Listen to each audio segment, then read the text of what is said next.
ಸ್ವಾಗತ ಸುಸ್ವಾಗತ. ನಾನಿವತ್ತು ದೇವಸ್ಥಾನಗಳಿಗೆ ಹೋಗೋಣ ಅಂತ ಫ್ಯಾಮಿಲಿ ಸಮೇತ ಹೊರಟಿದ್ದೀವಿ.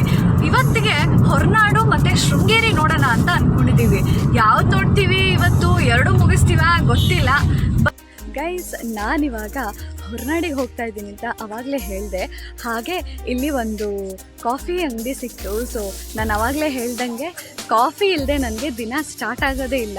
ಸೊ ಬೆಳಗ್ಗೆಯಿಂದ ಕರೆಕ್ಟಾಗಿ ತಿಂಡಿನೂ ಆಗಿಲ್ಲ, ಸೊ ಈ ಕಾಫಿನೂ ಆಗಿಲ್ಲ ಅಂತಂದರೆ ಮಜಾ ಬರಲ್ಲ. ಅದಕ್ಕೆ ನಾನು ಮೂಡಿಗೆರೆ ರೋಡಲ್ಲಿದ್ದೆ. ಸೊ ಇಲ್ಲಿ ನಿಲ್ಸಿದ್ದೀನಿ, ಬನ್ನಿ ಒಳಗೆ ಹೋಗೋಣ, ಹೇಗಿದೆ ನೋಡೋಣ.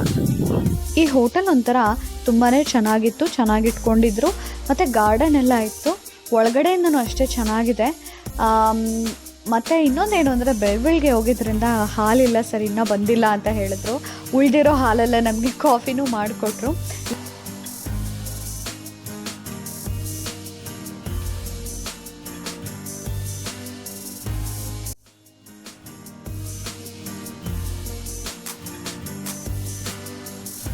ಈಗ ಜಸ್ಟ್ ಒಂದು ಶಾರ್ಟ್ ಬ್ರೇಕಿಗೋಸ್ಕರ ನಿಲ್ಸಿದ್ವಿ.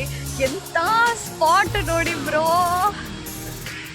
ಅಲ್ಲಿಂದ ದೂರದಲ್ಲಿ ಬರ್ತಾ ಇದೆಯಲ್ಲ ಫಾಲ್ಸ್, ನೋಡೋಕೆ ಸಖತ್ತಾಗಿದೆ. ನಿಮಗೆ ದೂರ ಕಾಣ್ಬೋದು, ಬಟ್ ಒರಿಜಿನಲ್ ನೋಡಿದ್ರೆ ತುಂಬ ಹತ್ತಿರ ಕಾಣ್ತಾ ಇದೆ. ನನಗಂತೂ ಫಾಲ್ಸು ಸೂಪರ್ ಆಗಿದೆ ಮಾತ್ರ. ಗೈಸ್, ಇಲ್ಲಿ ಒಂದು ಸ್ಮಾಲ್ ಪಿಟ್ ಸ್ಟಾಪ್ ತೊಗೊಂಡ್ವಿ ನಾವು, ಡ್ರೈವ್ ಮಾಡಿದ್ದಾಯಿತು ಅಂತ. ಯಾಕೆಂದರೆ ಘಾಟ್ ಸೆಕ್ಷನಲ್ಲಿ ಡ್ರೈವ್ ಮಾಡ್ತಾ ಇದ್ದೆ ನಾನು. ಮಾಡ್ತಾ ನಾನು ಎಂಥ ಸ್ಪಾಟಲ್ಲಿ ನಿಲ್ಲಿಸಿದೆ ಅಂತಂದರೆ ನೀವೇ ನೋಡಿ, ಏನು ಸಕ್ಕತ್ತಾಗಿದೆ. ಹಿಂದೆ ಇರೋದೆಲ್ಲ ಫುಲ್ಲು ಟೀ ಎಸ್ಟೇಟ್ಗಳು. ನಮ್ಮ ಮಲೆನಾಡು ಸೈಡ್ ಬಂದರೆ ನಿಮಗಂತೂ ಕಾಫಿ ಎಸ್ಟೇಟು ಮತ್ತು ಟೀ ಎಸ್ಟೇಟು ಸೂಪರಾಗಿ ಸಿಗುತ್ತೆ. ಇಲ್ಲಿ ನಿಂತ್ಕೊಂಡು ಫೋಟೋ ವಿಡಿಯೋ ಎಲ್ಲ ಆರಾಮಾಗಿ ಮಾಡ್ಬೋದು ನೀವು.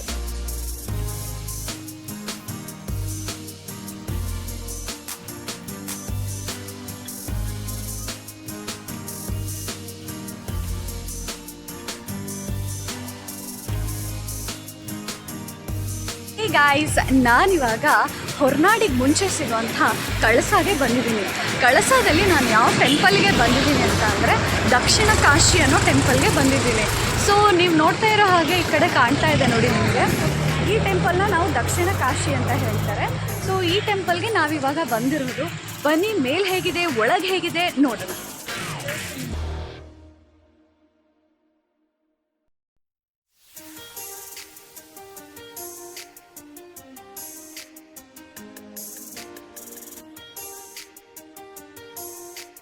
ಗೈಸ್, ನಾವೀಗೇನು ಕಳಸ ಟೆಂಪಲ್ಗೆ ಬಂದಿದ್ದೀವಿ. ಈ ಕಳಸ ಟೆಂಪಲಿಂದ ಹೊರನಾಡು ಜಸ್ಟ್ 13 ಕಿಲೋಮೀಟರ್ಸ್ ದೂರದಲ್ಲಿದೆ ಅಷ್ಟೇ. ಸೊ ನೀವು ಬಂದಾಗ ವಯ ಅದೇನೇ ರೂಟ್. ಸೊ ನೀವು ಕಳಸ ಬಂದು ಹೊರನಾಡಿಗೆ ಹೋಗಬೇಕು ಹೇಗೂ. ಸೊ ನೀವೇನು ಮಾಡಿ ಅಂತಂದರೆ ಕಳಸ ಟೆಂಪಲ್ ನೋಡಿಕೊಂಡು ಆಮೇಲೆ ಹೊರನಾಡಿಗೆ ಹೋಗಿ, ಅದು ಕೂಡ ಒಳ್ಳೆ ಆಪ್ಷನ್ನೇ.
Hi.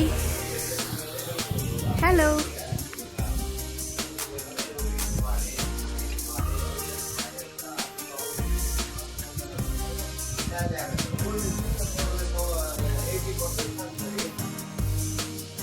Hello.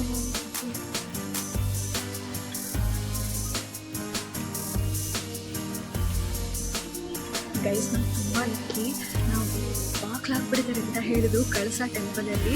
ಬಟ್ ಫಾರ್ಚುನೇಟ್ಲಿ ನಮಗೆ ತೆಗೆದಿದ್ರು. ಜಸ್ಟ್ ಮಿಸ್, ನಾವು ದರ್ಶನ ಆಗಿದ ತಕ್ಷಣವೇ ಕ್ಲೋಸ್ ಕೂಡ ಮಾಡಿಬಿಟ್ರು. ಸೊ ನನಗೆ ತುಂಬ ಖುಷಿಯಾಯಿತು ದರ್ಶನ ಆಗಿದ್ದು. ನೀವು ಬರಬೇಕಾದ್ರೆ ಟೈಮಿಂಗ್ಸ್ನ ನೋಡ್ಕೊಂಡು ಬನ್ನಿ.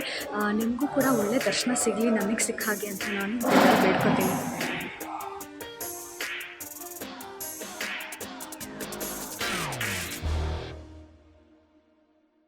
ನಾನು ಆಗಲೇ ಹೇಳಿದ್ನಲ್ಲ ಫ್ರೆಂಡ್ಸ್, ದರ್ಶನ ಆಗಿದ ತಕ್ಷಣವೇ ಡೋರ್ನ ಕೂಡ ಕ್ಲೋಸ್ ಮಾಡಿಬಿಟ್ರು.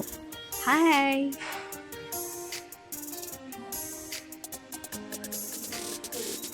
ಈ ಸೀನ್ ನೋಡಿ ನಿಮ್ಗೆ ಏನು ಅನ್ನಿಸ್ತಾ ಇದೆ? ಬಾಲಕೃಷ್ಣ ಹಸು ಜೊತೆ ಆಟಾಡ್ತಿರೋ ಥರ ಕಾಣಿಸ್ತಾ ಇದೆ ಅಲ್ವಾ? ನನಗೂ ಕೂಡ ಇದನ್ನು ನೋಡಿದ ತಕ್ಷಣ ಹಾಗೆ ಅನ್ನಿಸ್ತು. ನಾವು ಅಷ್ಟಾಗಿ ಮಕ್ಕಳನ್ನ, ಅದರಲ್ಲೂ ಇಷ್ಟು ಚಿಕ್ಕ ಮಕ್ಕಳನ್ನ ಯಾರ ಕೈಲೂ ಕೊಡಲ್ಲ, ಅಂಥದ್ರಲ್ಲೂ ಪ್ರಾಣಿ ಹತ್ರ ಅಂತೂ ಬಿಡೋದೇ ಇಲ್ಲ. ಆದರೆ ನಮ್ಮ ಹಿಂದೂ ಧರ್ಮದಲ್ಲಿ ಎಷ್ಟು ಚೆನ್ನಾಗಿದೆ ನೋಡಿ, ಆ ಹಸು ಪಕ್ಕ ಕೂರಿಸಿ ಫೋಟೋ ತೆಗಿತಾ ಇದ್ದಾರೆ. ನಾವಿನ್ನಿಷ್ಟು ನಂಬ್ತೀವಿಯಲ್ಲ ಆ ಗೋಮಾತೆನ.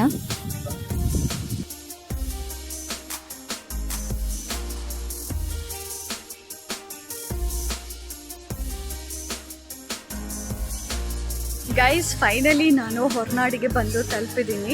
ಹೊರನಾಡಲ್ಲಿ ಪಾರ್ಕಿಂಗಿಗೆ ಯಾವುದೇ ಪ್ರಾಬ್ಲಮ್ ಇರಲ್ಲ, ತುಂಬಾ ಸ್ಪೇಷಿಯಸ್ ಆಗಿದೆ ಪಾರ್ಕಿಂಗಿಗೆ. ಸೊ ನೀವು ನೋಡ್ತಾ ಇರೋ ಹಾಗೆ ನೇಚರ್ಸ್ ಎಲ್ಲ ಸೂಪರ್ ಆಗಿರುತ್ತೆ ಹೊರನಾಡಲ್ಲಿ. ಸೊ ನೀವು ಬಂದಾಗ ನೇಚರ್ನ ತುಂಬ ಚೆನ್ನಾಗಿ ಎಕ್ಸ್ಪ್ಲೋರ್ ಮಾಡಬೇಕು. ಆ್ಯಂಡ್ ಹೊರನಾಡಲ್ಲಿ ಇರೋದು ಅನ್ನಪೂರ್ಣೇಶ್ವರಿ ದೇವಸ್ಥಾನ. ಸೊ ಅನ್ನಪೂರ್ಣೇಶ್ವರಿನ ಬೇಡ್ಕೊಳಕ್ಕೆ ಹೋಗೋಣ ಬನ್ನಿ.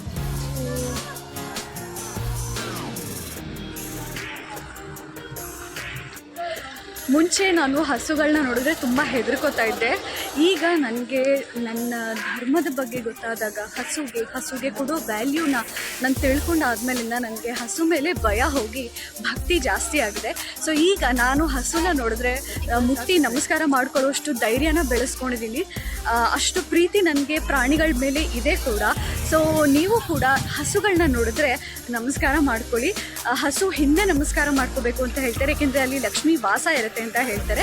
ಸೊ ನೆಕ್ಸ್ಟ್ ಟೈಮ್ ನಿಮಗೂ ಹಸು ಸಿಕ್ಕಾಗ ಹಸುಗೆ ನಮಸ್ಕಾರ ಮಾಡ್ಕೊಳ್ಳೋದನ್ನು ಮರಿಬೇಡಿ. ಹಾಗೆ ಈ ಮಲೆನಾಡು ಸೈಡಲ್ಲಿ ಗಿಡ್ಡ ಹಸು ಅಂತ ಹೇಳ್ತಾರೆ, ಇಷ್ಟಿಷ್ಟೇ ಇರುತ್ತೆ.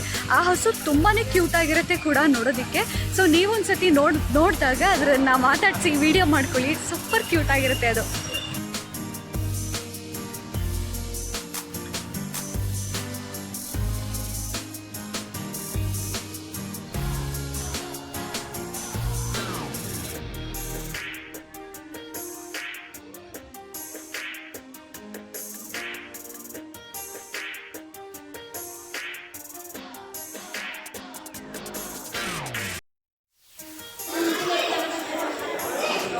ಗೈಸ್, ಈಗ ಸಮಯ ಬಂದು 1:30. ಅನ್ನಪೂರ್ಣೇಶ್ವರಿ ದೇವಸ್ಥಾನದಲ್ಲಿ ಮಹಾಮಂಗಳಾರತಿ ನಡೀತಾ ಇತ್ತಂತೆ. ಸೊ ನಾವು ಒಂದು 4 ಗಂಟೆ ಕ್ಯೂವಲ್ಲಿ ನಿಂತು ನೋಡಿದ್ವಿ. ಸೊ ಕ್ಯೂ ಮೂವ್ ಆಗಲಿಲ್ಲ, ಅದಕ್ಕೆ ಈಗ ನಾವು ಪ್ರಸಾದಕ್ಕೋಸ್ಕರ ಬಂದಿದ್ದೀವಿ. ಇಲ್ಲಿ ಅನ್ನದಾನ ಇರುತ್ತೆ. ಅನ್ನಪೂರ್ಣೇಶ್ವರಿ ಸನ್ನಿಧಿನಲ್ಲಿ ಪ್ರಸಾದ ತಿಂದೇ ಹೋಗೋಕ್ಕಾಗಲ್ಲ. ಸೊ ಹಾಗಾಗಿ ನಾವು ಊಟಕ್ಕೆ ಬಂದಿದ್ದೀವಿ. ಬನ್ನಿ, ಊಟ ಹೇಗಿದೆ, ಊಟದ ಹಾಲ್ ಹೇಗಿದೆ ಅದೆಲ್ಲನೂ ಎಕ್ಸ್ಪ್ಲೋರ್ ಮಾಡೋಣ.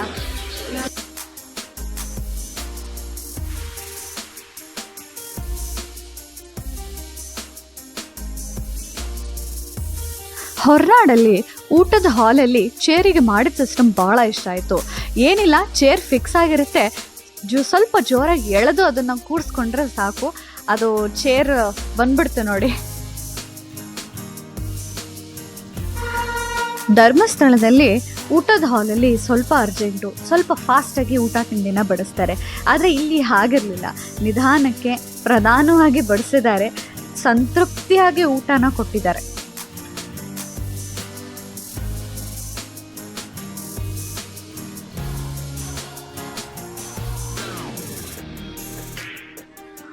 ಅನ್ನದಾತೋ ಸುಖೀ ಭವ. ಗೈಸ್, ಅನ್ನಪೂರ್ಣೇಶ್ವರಿ ಸನ್ನಿಧಿನಲ್ಲಿ ಊಟ ಅಮೃತಕ್ಕಿಂತ ಒಂದು ಕೈ ಮೇಲು ಅಂತಲೇ ಹೇಳ್ಬೋದು. ಯಾಕೆಂತಂದರೆ ಅನ್ನಪೂರ್ಣೇಶ್ವರಿ ದೇವಸ್ಥಾನದಲ್ಲಿ ಊಟ ಅಷ್ಟು ರುಚಿಯಾಗಿತ್ತು, ಅಷ್ಟು ಚೆನ್ನಾಗಿತ್ತು. ಹೊಟ್ಟೆ ಕೂಡ ತುಂಬಿತು. ತುಂಬಾ ಇಷ್ಟ ಆಯಿತು ನನಗೆ ಫುಡ್. ಒಂದು ಕಾಲದಲ್ಲಿ ಈ ಜಾಗದಲ್ಲಿ ಕೈ ತೊಳಿಯೋಕ್ಕೆ ಕಾಲು ತೊಳಿಯೋಕ್ಕೆ ನಲ್ಲಿ ಇತ್ತು. ಈಗ ಇಲ್ಲಿ ಶ್ರೀಮಾತಾ ಪುಷ್ಕರಣಿ ಅಂತ ವಾಟರ್ ಫಾಲ್ಸ್ ಮಾಡಿದ್ದಾರೆ. ನಮಗಂತೂ ತುಂಬಾ ಖುಷಿಯಾಗುತ್ತೆ. ಯಾಕೆಂದರೆ ನಾವು ಚಿಕ್ಕವರಿರುವಾಗ ಬಂದಿದ್ದು, ಇಲ್ಲಿ ನೋಡಿದ್ದು ಬೇರೆ ರೀತಿ ಇತ್ತು. ಈಗ ತುಂಬ ಒಳ್ಳೆ ರೀತಿಯಲ್ಲಿ ಇಂಪ್ರೂವ್ಮೆಂಟ್ ಆಗಿದೆ. ಇಲ್ಲಿ ನೋಡೋದಕ್ಕೇ ಬಹಳ ಖುಷಿ ಆಗುತ್ತೆ ನನಗೆ. ಗೈಸ್, ಹೊರನಾಡು ದರ್ಶನ ಆಯಿತು. ಈಗ ಶೃಂಗೇರಿಗೆ ಹೋಗ್ತಾ ಇದ್ದೀವಿ. ಸೊ ಬನ್ನಿ, ಶೃಂಗೇರಿಗೆ ಹೋಗೋಣ ಈಗ.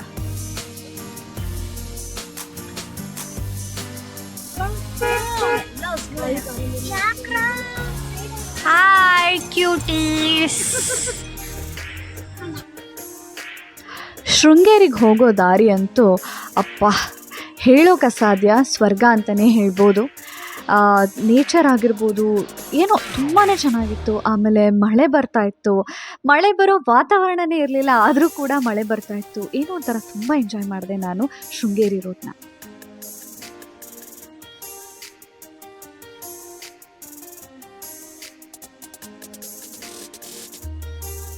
ನಾನಿವಾಗ ಶೃಂಗೇರಿಗೆ ಬಂದಿದ್ದೀನಿ. ತುಂಬ ಸಲ ಶೃಂಗೇರಿಗೆ, ಹೊರನಾಡಿಗೆ, ಈ ಥರ ಟೆಂಪಲ್ಸ್ಗೆ ತುಂಬ ಸತಿ ಬಂದಿದ್ದೀನಿ. ಎಷ್ಟು ಸತಿ ಬಂದರೂ ಸಾಲಲ್ಲ, ಅಷ್ಟು ಚೆನ್ನಾಗಿರುತ್ತೆ ನಮ್ಮ ಹಿಂದೂ ದೇವಸ್ಥಾನಗಳು. ಸೊ ಬನ್ನಿ, ನಿಮ್ಮನ್ನು ಶೃಂಗೇರಿ ದೇವಸ್ಥಾನಕ್ಕೆ ಕರ್ಕೊಂಡು ಹೋಗ್ತೀನಿ.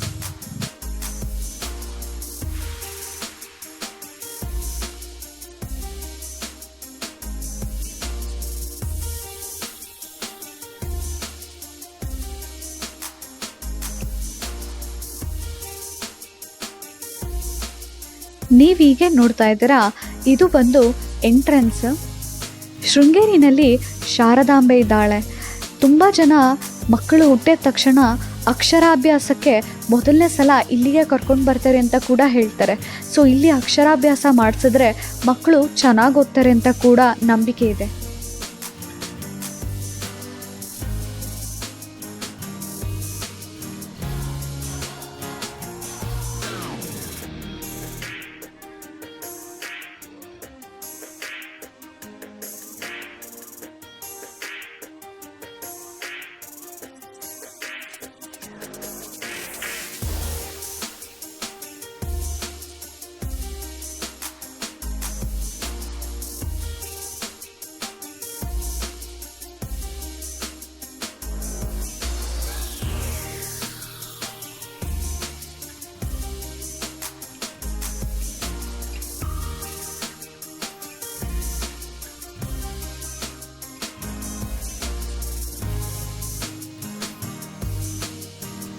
ಫ್ರೆಂಡ್ಸ್, ಶೃಂಗೇರಿ ದೇವಸ್ಥಾನದಲ್ಲಿ ನನಗಾಗಿದ್ದು ಇನ್ನೊಂದೇನು ಅಂತಂದರೆ, ಇಲ್ಲಿ ನಾವು ಈ ಥರ ಕೂದಲು ಬಿಟ್ಕೊಂಡು ಬರೋ ಹಾಗಿಲ್ಲ, ಜುಟ್ಟು ಹಾಕಿ ಬರಬೇಕು. ಅದಾದಮೇಲೆ ನಾವು ಕುರ್ತಾ ಹಾಕಿದ್ದೀವಿ ಅಂತ ಕೂಡ ಬರೋ ಹಾಗಿಲ್ಲ, ವೇಲ್ನ ಕಡ್ಡಾಯವಾಗಿ ಹಾಕಬೇಕು. ಅದಾದಮೇಲೆ ಹುಡುಗರು ಯಾರಿರ್ತಾರೆ ಅವರು ಪಂಚೆ ಶಲ್ಯ ಧರಿಸಿದ್ರೆ ಮಾತ್ರ ಮುಂದೆ ಹೋಗೋಕ್ಕೆ ಸಾಧ್ಯ, ಇಲ್ಲ ಅಂದರೆ ದೂರದಿಂದನೇ ದರ್ಶನ. ನನಗೂ ಕೂಡ ಹಾಗೆ ಆಯಿತು, ನಾನು ಜುಟ್ಟು ಹಾಕಿಲ್ಲ ಅನ್ನೋ ಕಾರಣಕ್ಕೆ. ಸೊ ನೀವು ಆ ಥರ ಮಾಡ್ಕೋಬೇಡಿ ಪ್ಲೀಸ್. ಬರಬೇಕಾದ್ರೆ ಜುಟ್ಟು ಹಾಕ್ಕೊಂಡು ಬನ್ನಿ, ವೇಲ್ ಹಾಕೊಂಡು ಬನ್ನಿ. ಹಾಗೆ ಬಾಯ್ಸ್ ಯಾರಿದ್ದಾರೆ ಅವರೆಲ್ಲರೂ ಕೂಡ ಪಂಚೆ ಶಲ್ಯ ಹಾಕೋದನ್ನು ಮರಿಬೇಡಿ. ಇಲ್ಲಿ ತುಂಬ ಸ್ಟ್ರಿಕ್ಟಾಗಿ ಮಾಡ್ತಾ ಇದ್ದಾರೆ, ಸೊ ನಾವು ಕೂಡ ಪಾಲಿಸೋಣ. ನಮ್ಮದು ಇದರಲ್ಲಿ ತಪ್ಪಿದೆ, ಅವರು ಕೂಡ ಮಾಡಿರೋದು ಸರಿಯೇ ಇದೆ. ಸೊ ನೆಕ್ಸ್ಟ್ ಟೈಮ್ ಬರ್ತಾ ಪ್ರತಿಯೊಂದನ್ನು ಕೂಡ ಬ್ಯಾಗಲ್ಲಿ ಇಟ್ಕೊಂಡು ಬನ್ನಿ. ಅದರ್ವೈಸ್ ಇಲ್ಲಿ ಬಂದು ವೇಲ್ ಅಥವಾ ಪಂಚೆ ಶಲ್ಯ ಏನಿದೆ ಹಾಕ್ಕೊಂಡು ಆಮೇಲೆ ದೇವಸ್ಥಾನದ ಒಳಗಡೆ ಬನ್ನಿ.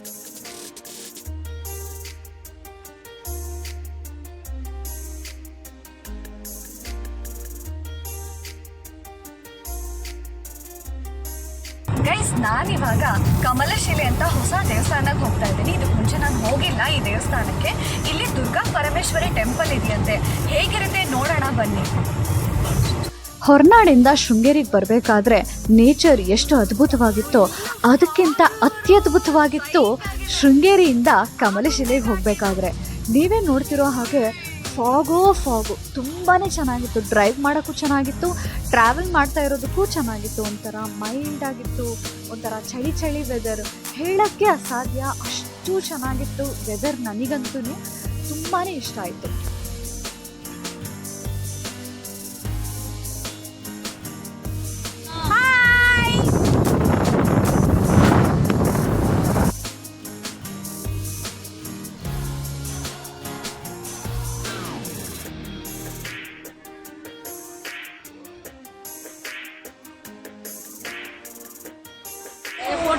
ಇದು Agumbe ghat view point guys. ಚೂರು ಟೈಮ್ ಇಲ್ಲ, ಬಟ್ ಆಗುಂಬೆ ಘಾಟಲ್ಲಿ ನಿಲ್ಲಿಸ್ತಾ ಇದ್ದಾರೆ. ಪಾರ್ಕಿಂಗ್ ಮುಂದೆ ಅಂದಿದ್ದಕ್ಕೆ ಗೈಸ್ ನಮ್ಮ ಅಪ್ಪ ನಿಲ್ಸದೇ ಇಲ್ಲ, ಆಗುಂಬೆ ಘಾಟ್ ತೋರಿಸ್ದಲ್ಲೇ ಕರ್ಕೊಂಡು ಹೋದ್ರು. ಮಸ್ತಾಗಿತ್ತು ಗೈಸ್, ಸಖತ್ತು ಫಾಗಿತ್ತು. ಹೆಂಗಿರ್ತಿತ್ತು ಏನೋ, ಹೋಗಿದ್ರೆ ಗೊತ್ತಿಲ್ಲ. ನಮ್ಮಪ್ಪ ನಿಲ್ಸ್ದಲ್ಲೇ ಹಂಗೆ ಕರ್ಕೊಂಡ್ ಬಂದು ನಮ್ಗೆ ಮೋಸ ಮಾಡ್ಬಿಟ್ಟಿದ್ದಾರೆ.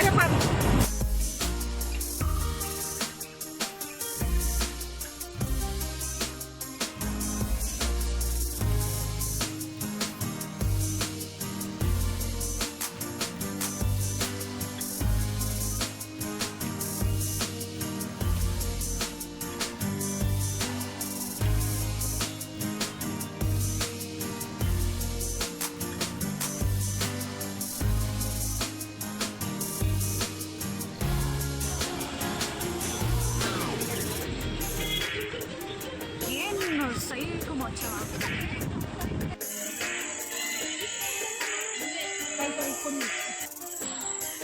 ಅದೇನು ಕ್ಯೂಟಿ ಕ್ಯೂಟಿ ಕ್ಯೂಟಿ ಗುರು. ಆ ಹಸು ಎಷ್ಟು ಮುದ್ದಾಗಿತ್ತು ಗೊತ್ತಾ. ನಾವು ಎಲ್ಲರೂ ಮುತ್ತಾಕೊಂಡ್ಬಿಟ್ಟಿದ್ವಿ ಆ ಹಸುನ ಮುದ್ದು ಮಾಡೋ ನೆಪದಲ್ಲಿ. ಅದು ಎದ್ರಕೊಂತ ಏನೋ ಗೊತ್ತಿಲ್ಲ ನಮಗೆ.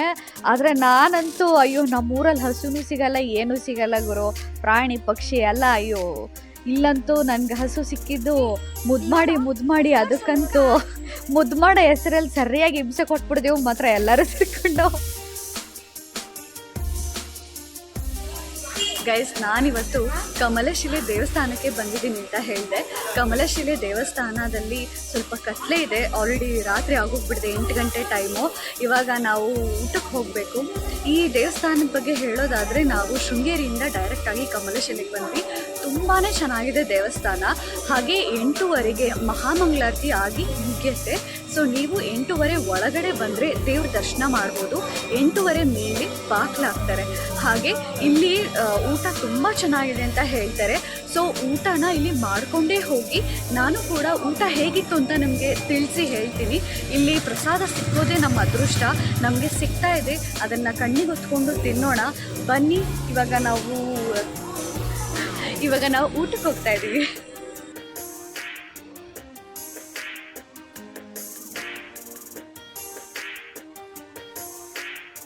ಫ್ರೆಂಡ್ಸ್, ಈ ದೇವಸ್ಥಾನದಲ್ಲಿ ಸ್ವಲ್ಪ ಪದ್ಧತಿ ಪ್ರಕಾರ, ಆಚಾರ ವಿಚಾರಗಳ ಪ್ರಕಾರ ನಡ್ಕೊಳ್ಳೋದು ಜಾಸ್ತಿ. ಹಾಗಾಗಿ ಎಲೆಗೆ ಊಟ ಬಡಿಸಿದ ತಕ್ಷಣ ದಯವಿಟ್ಟು ಅದನ್ನು ತಿನ್ನೋಕೆ ಹೋಗಬೇಡಿ. ಕಮಲಶಿಲೆ ದೇವಸ್ಥಾನದಲ್ಲಿ ನೀವು ಹೋಗಿದ್ರೆ, ಯಾಕಂತಂದರೆ ನಾವು ಧರ್ಮಸ್ಥಳದಲ್ಲೆಲ್ಲ ಬಡಿಸಿದ ತಕ್ಷಣ ಕೈ ಹಾಕಿ ಊಟ ಮಾಡ್ತೀವಿ. ಆದರೆ ಇಲ್ಲಿ ಪ್ರತಿಯೊಂದು ಬಡಿಸಿದ ನಂತರನೇ ಊಟ ಮಾಡಬೇಕು. ಊಟಕ್ಕೆ ಮುಂಚೆ ಗೋವಿಂದ ಗೋವಿಂದ ಹೇಳಿಸ್ತಾರೆ, ಅದಾದಮೇಲೆ ಊಟ ಶುರು ಮಾಡಬೇಕು. ಗೈಸ್, ಕಮಲಶಿಲೆಯಲ್ಲಿ ಉಳ್ಕೊಳ್ಳೋಕ್ಕೂ ಕೂಡ ವ್ಯವಸ್ಥೆ ಇದೆ. ನಿಮಗೆ ಏನು ಎಮರ್ಜೆನ್ಸಿ ಇದ್ರೂ ನೀವು ಉಳ್ಕೋಬೋದು. ನಾವು ಉಳ್ಕೊಳ್ಳಿಲ್ಲ, ನಾವು ಡೈರೆಕ್ಟಾಗಿ ನೆಕ್ಸ್ಟ್ ಡೆಸ್ಟಿನೇಷನ್ಗೆ ತಲುಪಿದ್ವಿ. ನೋಡಿದ್ರಲ್ಲ, ಒಂದೇ ದಿನದಲ್ಲಿ ಎಷ್ಟೆಲ್ಲ ಟೆಂಪಲ್ಸ್ನ ನಾವು ಕವರ್ ಮಾಡಿದ್ವಿ ಅಂತ. ಸೊ ಮತ್ತೆ ನಾಳೆ ಸಿಗೋಣ. Until then, take care, bye bye. Video ಇಷ್ಟ ಆಗಿದ್ರೆ ಲೈಕ್ ಮಾಡಿ, ಶೇರ್ ಮಾಡಿ, ಹಾಗೆ ನಾಟ್ ಎ ನೋಮ್ ಯೂಟ್ಯೂಬ್ ಚಾನಲ್ನ ಸಬ್ಸ್ಕ್ರೈಬ್ ಮಾಡ್ಕೊಳ್ಳಿ. Thank you so much for watching.